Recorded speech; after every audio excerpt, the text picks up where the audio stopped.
Assalamualaikum warahmatullahi wabarakatuh. Salam sejahtera dan terima kasih kerana bersama kami dalam siaran langsung pembentangan bajet 2018. Saya Terence Das. Dan Zalakarni Ismail. Hari ini 27 Oktober 2017, tarikh yang dinanti-nantikan khususnya untuk anda yang ingin mengetahui pembentangan bajet akan disampaikan oleh Yang Amat Berhormat Perdana Menteri sebentar saja lagi. Dan sebenarnya siaran ini juga boleh disaksikan secara langsung melalui laman web rasmi iaitu http://myclick.rtm.gov.my. Jadi di mana saja anda berada sekiranya talian internet, anda boleh mengikuti sesi pembentangan bajet 2018 ini. Kenapa kita bawakan laman web ini, Terence dan juga para penonton? Kerana kita juga akan berlintas langsung dengan beberapa orang warga negara yang berada di United Kingdom, di Egypt dan juga beberapa negara lain, dan kita ingin ketahui bagaimana relevannya dan apa juga harapan mereka yang berada di luar negara berhubung bajet 2018. Bercakap tentang harapan dan juga apa yang diinginkan oleh rakyat, Yang Amat Berhormat Perdana Menteri telah pun membuka wadah, memberi peluang kepada orang ramai untuk menyampaikan hajat, hasrat dan juga pandangan berkaitan dengan apa yang perlu diisi ke dalam bajet 2018 ini melalui najibrazak.com. Dan pandangan ini semuanya diambil kira sudah pasti dalam pembentangan bajet yang pasti mencabar kerana perlu mengambil kira aspirasi rakyat dan juga kebolehan kerajaan untuk merealisasikan aspirasi tersebut. Dalam pada itu, kami di RTM juga menjalankan kajian sendiri dan mendapatkan pandangan orang ramai berkaitan dengan apa yang mereka ingin lihat dalam pembentangan yang bakal kita saksikan sebentar lagi. Dengan termanya wishlist, kita saksikan apa kata rakyat Malaysia.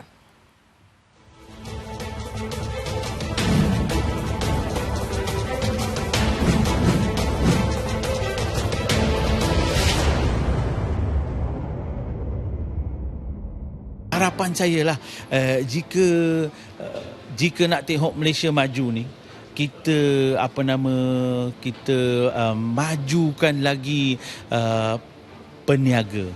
Jadi galakkan orang Melayu ke orang India ke orang Cina ke, tak kira lah, kita Malaysian. Saya berharapkan kerajaan boleh mengurangkan kadar inflasi pada rakyat-rakyat dan definitely untuk kesejahteraan minyak tu patut dikurangkan lah.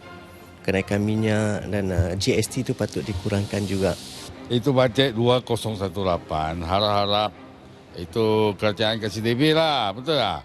Ada kerja, tak semua dapat berniaga, rakyat senang. Mengharapkan kerajaan dapat menyediakan peruntukan lebih kepada benda-benda seperti infrastruktur, terutamanya kalau di kawasan saya sendiri pun di Sepanggar masih banyak lagi kawasan-kawasan luar bandar yang di mana kemudahan infrastruktur seperti jalan raya masih lagi kurang dan seterusnya. Satu perkara lagi, saya mengharapkan dalam bajet ini lebih mengutamakan kepada pembangunan belia. Kita harap untuk bajet akan datang kita boleh improve lebih banyak dari segi ekonomi.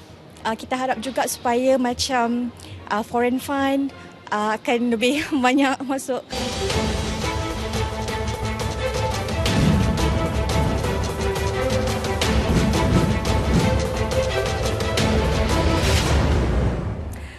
Daripada apa yang kita lihat tadi, ada di antara hasrat yang telah pun tercapai. Terutama sekali yang terakhir tadi, di mana inginkan lebihan perolehan daripada pendapatan luar negara. 144 bilion ringgit merupakan nilai kepada 31 MOU yang ditandatangani dengan China. Jadi walaupun tidak ada dalam pembentangan bajet, sudah pun tercapai hasrat anda. Betul. Di studio sebentar lagi akan kami bawakan dua tetamu khas yang cukup berpengalaman dalam analisis ekonomi untuk sama-sama kita ikuti untuk menelusuri perbincangan tentang bajet 2018. Tapi mungkin ada yang tertanya-tanya, mana perginya SM dua orang? Syed Munawir dan juga Suhaimi Muhammad. Sebenarnya mereka akan bersiaran malam ini untuk pasca pembentangan bajet nanti. Dan untuk ketika ini, kita akan terus berlintas langsung kepada rakan kita yang berada di Parlimen yang sedang bersiap sedia untuk menerima Yang Amat Berhormat Perdana Menteri yang bakal tiba dengan membawa briefcase yang dinanti-nantikan, beg bimbit yang mengandungi bajet 2018. Dengan itu, kita terus saja berlintas langsung bersama dengan Ismail yang telah pun bersedia di Parlimen. Silakan. Ismail. Assalamualaikum, terima kasih Terence dan Zaleha. Dan sememangnya bajet 2018 yang memfokuskan kepada pembangunan menyeluruh dan juga bajet secara inklusif ataupun menyeluruh, yang mana ia merujuk kepada fokus dalam pembangunan masa depan seperti mana yang dihasratkan oleh kerajaan pimpinan Yang Amat Berhormat Perdana Menteri Datuk Seri Muhammad Najib bin Tun Haji Abdul Razak. Dan hari ini suasana yang boleh saya kongsikan di Parlimen ataupun di Dewan Rakyat sama-sama untuk kita menantikan ketibaan Yang Amat Berhormat Perdana Menteri dengan ketibaan Jemaah Menteri Kabinet yang sudah pun tiba di sini, sementara menantikan ketibaan dan juga kehadiran Yang Amat Berhormat Perdana Menteri. Dan sememangnya di sini para petugas, pegawai dan juga mereka yang terdiri daripada pengamal media juga turut berkesempatan untuk berada di sini bagi memberikan anda perkembangan dan juga liputan terkini berkenaan pembentangan bagi bajet 2018. Dan sememangnya kalau boleh kita lihat di situ, itu merupakan ketibaan Yang Amat Berhormat Perdana Menteri, dapat kita saksikan bersama-sama berbaju Melayu berwarna biru dan juga bersamping songket emas. Ini merupakan salah satu, kalau mungkin anda sebelum ini ada meneka apakah baju yang bakal dipakai oleh Yang Amat Berhormat Perdana Menteri pada tahun ini, dan maka jawapan itu sudah pun terjawab untuk hari ini. Dan sama-sama kita nantikan pula apakah yang bakal dibentangkan oleh Yang Amat Berhormat Perdana Menteri dalam pembacaan ataupun pembentangan bajet 2018. Dan sememangnya bajet 2018 cukup memberikan, kita kata, ataupun memenuhi hasrat rakyat yang diinginkan selama ini. Adakah suara-suara dan juga pandangan rakyat yang telah pun diutarakan dalam laman sesawang najibrazak.com sebelum ini, seperti mana yang telah pun dijalankan dan dilaksanakan oleh Yang Amat Berhormat Perdana Menteri, akan dapat dilaksanakan. Apakah hasrat kita, apakah pandangan kita dan apakah pendapat kita tentang bajet 2018, sama-sama kita nantikan dalam pembentangan dan juga bacaan yang akan disempurnakan oleh Yang Amat Berhormat Perdana Menteri sebentar saja lagi. Yang juga dapat saya kongsikan di sini, kalau boleh kita saksikan suasana di dalam Dewan bagi mereka yang bertugas secara langsung ataupun tidak bersama dengan wakil rakyat. Ini merupakan satu saat yang cukup berharga juga, dengan beberapa bulan persiapan yang telah pun dilakukan untuk menyiapkan dokumen bagi bajet 2018. Sebentar tadi Yang Amat Berhormat Perdana Menteri dalam perjalanan membawa sebuah beg bimbit berisi dokumen bajet 2018 yang sebenarnya turut disiapkan oleh pasukan petugas khas dari Kementerian Keuangan untuk menyiapkan dokumen tersebut, meminta pandangan daripada Yang Amat Berhormat Perdana Menteri, dan juga setiap kementerian yang ada turut memberikan cadangan dan juga apa yang ingin dilaksanakan dalam bajet 2018. Dan apakah yang bakal kita nantikan dalam bajet 2018 nanti, kita saksikan dulu perbincangan bersama Terence dan Zaleha. Kita kembali pada mereka di Angkasa Puri. Silakan. Terima kasih Ismail, dan itu dia tadi suasana di Parlimen menunggu pembentangan bajet 2018. Dan pada keseluruhannya, kalau kita lihat gambaran ekonomi negara pada ketika ini, semuanya agak positif jika dibandingkan dengan waktu yang sama pada tahun lalu. Nilai mata wang kita juga semakin meningkat berbanding dengan apa yang dapat kita lihat pada tahun lalu, di mana kita menghadapi satu situasi yang agak sukar. Namun sebelum kita kupas harapan rakyat, sebelum kita cuba untuk membayangkan apa yang terdapat di dalam bajet 2018, elok juga kita pandang ke belakang dan meninjau sedikit data dan analisis daripada bajet 2017. Kita bersama dengan Leha untuk perinciannya. Terima Leha, kasih Terence. Dan apa yang kami ingin bawakan kepada anda pagi ini, petang ini, sedikit imbauan barangkali, sebab tadi Terence ada sebut tentang bagaimana dalam keadaan ekonomi tidak menentu sekalipun, banyak juga peruntukan diberikan untuk meringankan beban rakyat. Jadi kita mulakan dengan apa yang pastinya menjadi perhatian rakyat. Kita mulakan dengan bantuan rakyat satu Malaysia BRIM, manakala bila mana tahun lepas dari RM800 dinaikkan ke RM900 untuk setiap keluarga, dan barangkali ada peningkatan diharapkan oleh rakyat Malaysia yang mendapat bantuan tersebut untuk peruntukan bajet tahun hadapan. Kita saksikan. Dan juga selain dari BRIM, untuk mereka yang selain daripada mereka yang berkeluarga, untuk mereka yang bujang pula, bantuan dari RM400 dinaikkan kepada RM450. Ini yang dicatatkan untuk peruntukan 2017. Selain dari pemberian BRIM, juga program e-Kasih, bila mana ia membantu mengurangkan beban perbelanjaan keluarga yang berpendapatan rendah, RM1,200 untuk setiap keluarga. Dan dari e-Kasih juga di bawah bantuan khairat kematian RM1,000 juga masih lagi diperuntukkan untuk bajet 2017. Beralih ke usaha untuk memahirkan lagi pengetahuan dalam bidang ICT, peruntukan RM5,000 untuk pembiayaan komputer, had biaya telefon pintar. Ini diberikan kepada penjawat awam tahun ini. Dan satu lagi aspek yang paling mendapat perhatian, khususnya isu perumahan, bila mana peruntukan RM200 hingga RM750,000 untuk pembiayaan perumahan. Ini khas kepada penjawat awam. Selain dari itu, satu lagi bidang yang sangat penting iaitu bidang pertanian, subsidi pertanian 1.3 bilion ringgit. Ini merangkumi setiap peruntukan untuk biji benih, kelengkapan dan juga skim latihan kepada para petani dan peladang. 1.3 bilion ringgit untuk bajet 2017. Apa antara perubahan barangkali penambahan diharapkan untuk membantu golongan petani mengurangkan kos mereka. Juga di bawah skim pemerkasaan ekonomi, program tekun khusus untuk wanita, skim Temanita yang berjumlah 300 juta ringgit untuk membantu kaum wanita meningkatkan kegiatan ekonomi dan juga keadaan ekonomi mereka. Juga di bawah Kementerian Industri Asas Tani, Agro Bazar yang membolehkan rakyat Malaysia mendapat hasil pertanian pada harga yang lebih rendah dengan produk yang lebih segar. 140 juta ringgit telah diperuntukkan untuk tahun ini. Program ini sangat berjaya dan barangkali dikembangkan lagi untuk bajet 2018. Dan pastinya yang paling penting dalam bidang pendidikan iaitu skim pendidikan vokasional di bawah TVET, 4.6 bilion ringgit diperuntukkan. Ini merangkumi peralatan pembelajaran, peningkatan kampus dan juga skim latihan ataupun tabung pembangunan kemahiran, dan kita harapkan ini dapat meningkatkan lagi daya saing dan juga kebolehpasaran para pelajar dan juga para graduan di peringkat antarabangsa. Baik, itu antara angka-angka yang boleh kami kongsikan. Sebenarnya kalau nak dikumpulkan memang terlalu banyak, tapi tumpuannya tahun ini ramai yang meneka bahawa dua isu yang utama adalah isu perumahan dan bagaimana membolehkan perumahan ini menjadi boleh mampu milik kepada seluruh rakyat Malaysia, dan juga bagaimana usaha kerajaan untuk mengurangkan beban kos hidup yang meningkat. Jadi terus kita tanyakan kepada tetamu di studio, kembali bersama Terence. Terima kasih Leha, dan bersama saya di studio untuk membincangkan bajet 2018 ialah Datuk Dr. Kamarul Rashdan Saleh, Presiden Kelab MPAC ataupun Malaysia Practice Enterprise Centre. Terima kasih kerana bersama kami, dan juga Encik Saiful Zaini, penganalisis ekonomi bebas. Kita mulakan bicara di awal tahun 2018 yang bakal tiba nanti. Bagaimana anda melihat bayangan ekonomi negara pada ketika itu jika dibandingkan dengan tahun 2017? Baik, saya merujuk kepada apa yang berlaku di negara Amerika Syarikat, di mana pada 2 minggu lepas kita tahu bahawa mereka telah meluluskan Pelan Induk Kewangan, yang mana ini bermakna mempunyai kesan terhadap ekonomi global.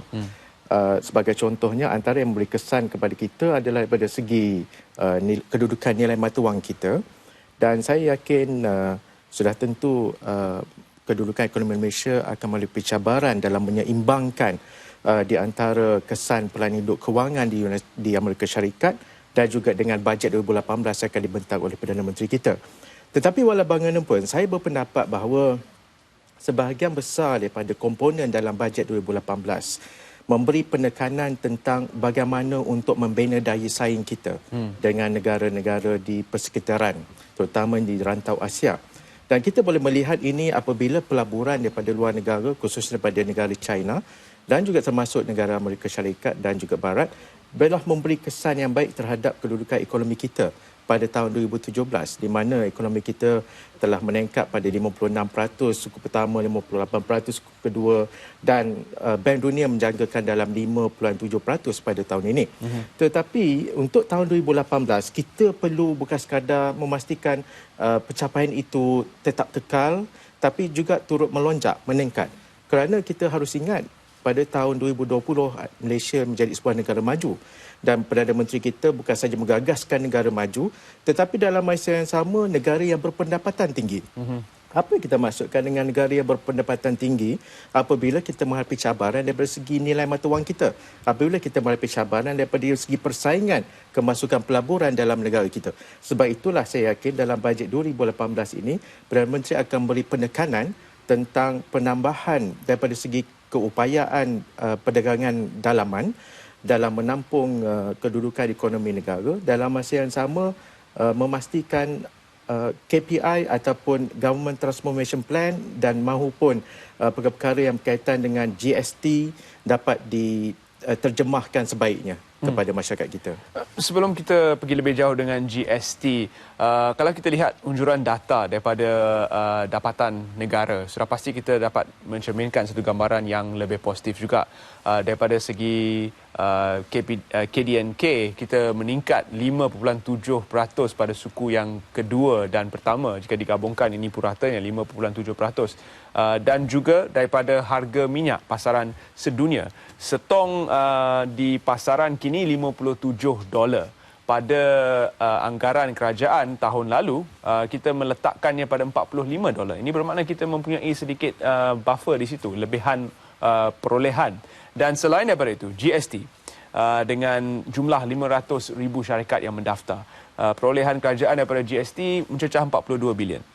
Semua ini memberikan gambaran bahawa kita mempunyai lebihan perolehan berbanding dengan tahun 2016-2017. Bagaimana agaknya kerajaan akan menggunakan lebihan perolehan ini untuk mengembangkan ekonomi negara dengan spesifik dan berstruktur? Pendapat saudara? Pendapat saya, kalau kita tengok kan apa yang berlaku pada 2015, 2014, inilah kali pertama kita tidak, tahun lepas, tahun 2017, kita tidak ada penambahbaikan ataupun ubah kita punya bajet. Ya, ini adalah hasil daripada usaha kerajaan dengan mengintroduce kembali GST, ya, dengan lebihan tersebut yang akan menyelamatkan keadaan sebenarnya. Ya, di mana pada masa sekarang kita tengok betul yang cakap tadi itu, minyak kita hovering around 50-57, dan ini akan perlu diiktirafkan dan perlu diinjak kembali dalam ekonomi kita untuk mencanakan lagi pendapat-pendapat yang lebih positif, ya.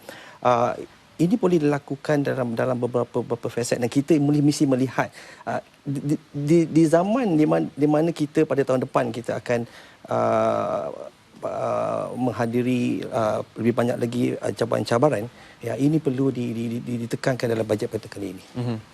Bagaimana jika kita merujuk kepada unjuran data gaji? Data gaji menunjukkan bahawa rakyat Malaysia masih lagi berada pada tahap peningkatan kadar gaji yang agak kurang jika dibandingkan dengan negara-negara lain. Hanya 0.9% sahaja peningkatan, lebih kurang dalam 17 hingga RM20 setahun. Ini agak rendah jika dibandingkan dengan data-data positif yang kita bincangkan tadi. Mengapa adanya disconnect ataupun ketidakseimbangan? Dari segi data yang positif, ekonomi mengembang, perolehan kita meningkat, tetapi kadar gaji masih kurang memberangsangkan. Datuk? Saya berpendapat bahawa kita perlu rasionalkan dari segi pendapatan gaji minima, dan sudah tentu ini memberi kesan kepada peningkatan kadar gaji secara keseluruhannya. Tetapi dalam masa yang sama, sementara kita memperkatakan tentang soal perbezaan yang tidak begitu ketara dari segi kenaikan gaji secara keseluruhan, dalam masa yang sama juga kita perlu juga seimbangkan pendapat kita itu dengan kesediaan kerajaan untuk mengurangkan cukai pendapatan.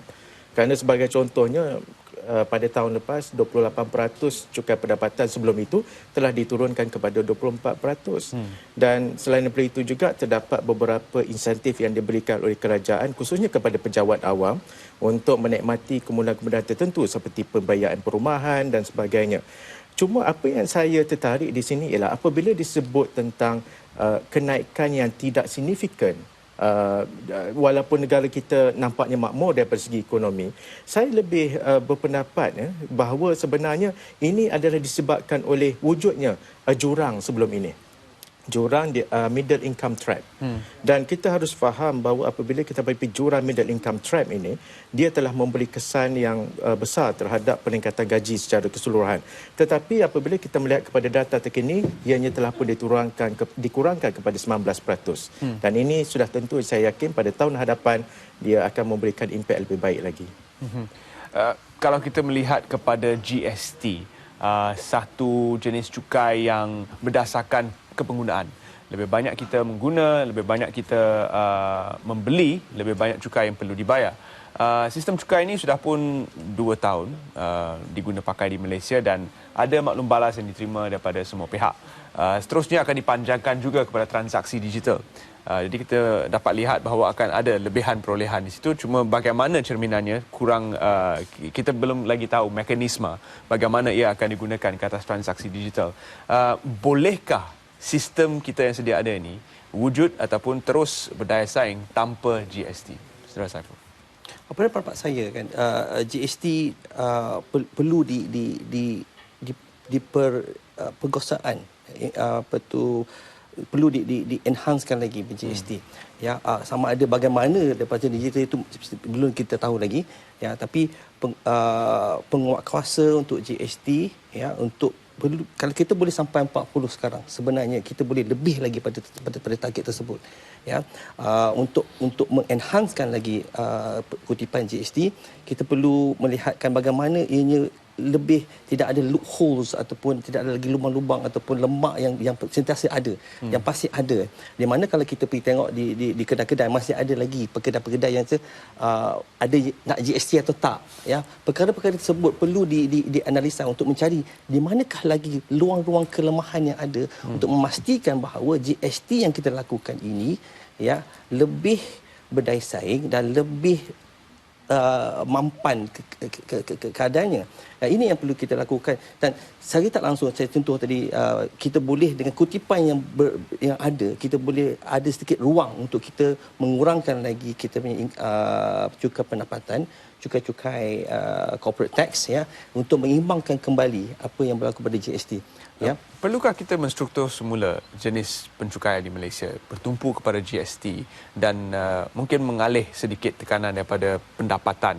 Jadi cukai persendirian dikurangkan, cukai syarikat dikurangkan, tapi GST itu diperkemaskini dan diperkuatkan lagi supaya menjangkau capaiannya, transaksi digital dan juga pelbagai lagi jenis sumber yang boleh dikenakan GST.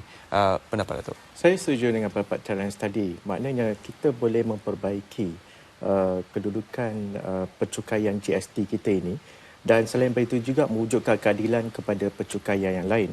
Antara perkara yang kita ambil contoh pada tahun lepas, di mana yang saya sebutkan tadi, apabila kerajaan memperkenalkan GST, dalam masa yang sama kerajaan juga menurunkan cukai-cukai yang lain. Sebagai contohnya cukai pendapatan daripada 28% kepada 24%, cukai korporat pun begitu juga. Jadi maknanya dia memberi kesan yang baik kepada dalam penanggungan bebanan oleh pihak rakyat dalam membayar cukai-cukai tersebut. Pada saya, yang perlu diperteguhkan sekarang ini ialah kadar GST yang dikenakan 6% itu adalah satu kadar yang munasabah. Kerana dia lebih rendah berbanding dengan 168 negara yang lain. Walau bagaimanapun, daripada segi kaedah kita untuk mengutip cukai-cukai ini daripada pihak swasta, daripada sebarang transaksi dan termasuklah yang terkini ekonomi digital. Inilah yang menjadi cabarannya. Kerana saya masih ingat lagi sewaktu GST mula diperkenalkan, ramai berkata bahawa harga barangan akan kurang kerana kita telah mengurangkan atau menghapuskan SST yang mana pada ketika itu di-charge pada sekitar dalam 16% lebih kurang. Jadi ini bermakna pada asasnya harga barangan mesti kurang pada tahap 10%. Tetapi itu tidak berlaku secara signifikan. Dan ini mungkin telah menyebabkan bahawa apabila pada tahun 2018 berdasar kepada pengalaman 2017, saya yakin kerajaan akan mengenalkan lebih banyak mekanisme dalam menambah baik lagi kutipan pencukaian GST.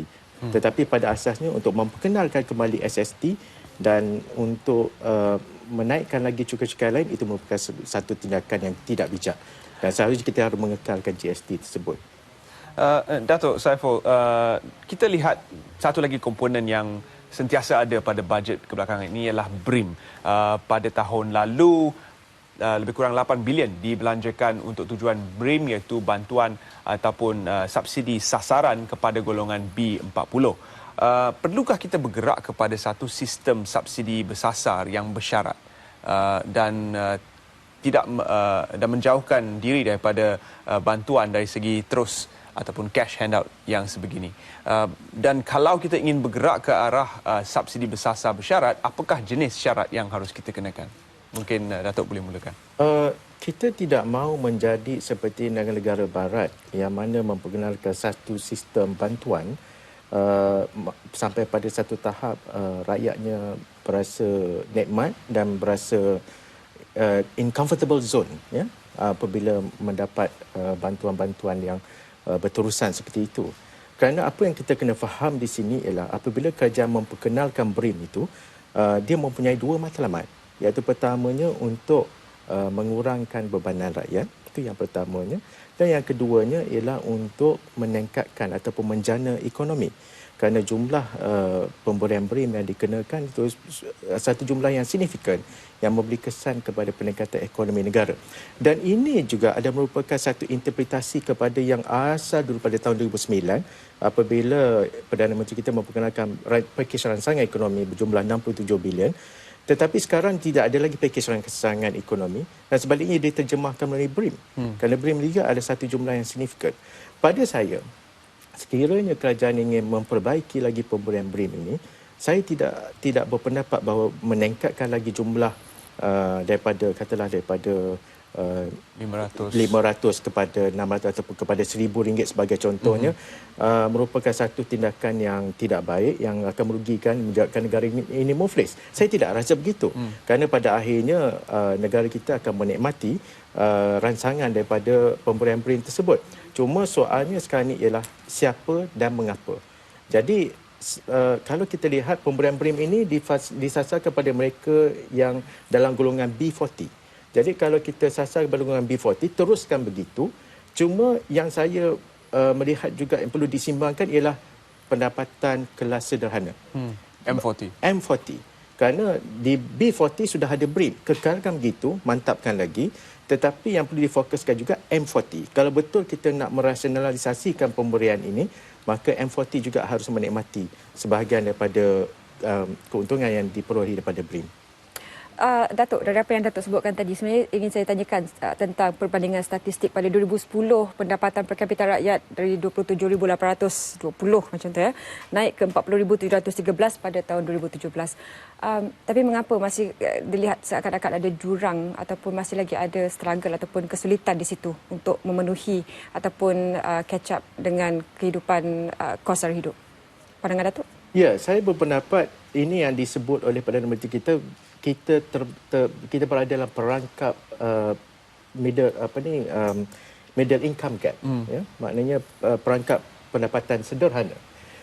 Apabila kita berada dalam perangkap ini adalah disebabkan kerana kitaran ekonomi kita berada pada tahap yang belum mencapai negara maju. Kita masih dianggap sebagai negara membangun, di mana kita bergantung kepada kadar ekspor kita sebagai pendapatan, percukaian kita sebagai pendapatan, dan juga pinjaman ekonomi domestik bagi merangsang peningkatan KDNK kita. Apabila kita hendak menuju kepada sebuah negara maju dan keluar daripada middle income trap ini, kita perlu mempunyai satu perancangan ekonomi yang lebih menyeluruh, lebih substantif. Ini bermakna kita tidak boleh lagi bergantung kepada dalaman semata-mata sebagai punca kepada pendapatan negara kita. Kita perlu melihat kepada kemasukan pelaburan pada negara luar. Dan inilah yang telah dilakukan oleh Perdana Menteri kita dengan memasukkan pelaburan daripada luar secara lebih objektif. Objektif maksud saya ialah pelaburan kepada industri-industri tertentu. Sebagai contohnya sektor pengangkutan. Kita ada MRT, kita ada HSR, kita ada ECR dan sebagainya. Dan sudah tentu ini memberikan spill out effect kepada kita dalam jangka masa panjang. Dia mungkin tidak boleh lihat pada tahun ini, tetapi saya yakin dia boleh kita lihat pada tahun hadapan apabila negara kita memperbanyak lagi aktiviti-aktiviti pelaburan, termasuk daripada pelaburan China berjumlah lebih daripada 144 bilion kalau tak silap saya. Dan juga India dengan 31 MOU yang ditandatangani. Jadi ini menunjukkan satu peningkatan yang cukup ketara dari segi pelaburan mata wang asing masuk ke dalam negara ini. Saudara Saiful, saya ingin panjangkan sedikit perbincangan berkaitan dengan M40. Bagaimana untuk membantu golongan ini? Mereka berada dalam lingkungan kumpulan yang mempunyai pendapatan RM3,800 hingga RM10,000 seisi rumah. setiap bulan. Jadi bagaimana untuk membantu mereka? Saya ingin mengupas sedikit pasal subsidi pukal tadi ya. Tadi pukal bukan yang terjurus bukan sahaja dalam bentuk BRIM, tapi juga dalam bentuk-bentuk yang boleh dilaksanakan. Subsidi-subsidi sepertinya tertumpu kepada minyak ya. Bukan kita nak bagi, tapi kita bahagi, kita terjurus kepada, mungkin kita boleh fikirkan bagaimana kita isi minyak dengan adanya dengan kad ataupun dengan kita tutup pada golongan sasar, bukan terbuka segala-galanya ya. Dan juga kita boleh menumbuhkan dengan cara kita melihatkan subsidi-subsidi yang tertumpu untuk nelayan sebenarnya ya. Dan mana nelayan ini kita barang-barangnya dijual kepada seluruh golongan, bukan sahaja di M40, G40, sebab mereka yang M40 adalah orang yang duduk dalam income track tadi, yang tidaklah terlalu kaya dan tidaklah terlalu miskin, dan mereka duduk di kebanyakannya di kawasan bandar ya. Dan subsidi-subsidi tersebut boleh disalurkan kepada subsidi pengangkutan, yang mana kita lihat MRT yang ada sekarang. Baik, terima kasih Encik Saiful, dan nampaknya masa untuk spekulasi telah pun berakhir. Kita akan melihat apakah intipati bajet 2018 yang akan dibentangkan bersama dengan Yang Amat Berhormat Perdana Menteri secara langsung dari Parlimen. Kita terus saja berlintas langsung ke Parlimen bersama Yang Amat Berhormat Perdana Menteri Datuk Seri Mohamad Najib Tun Abdul Razak.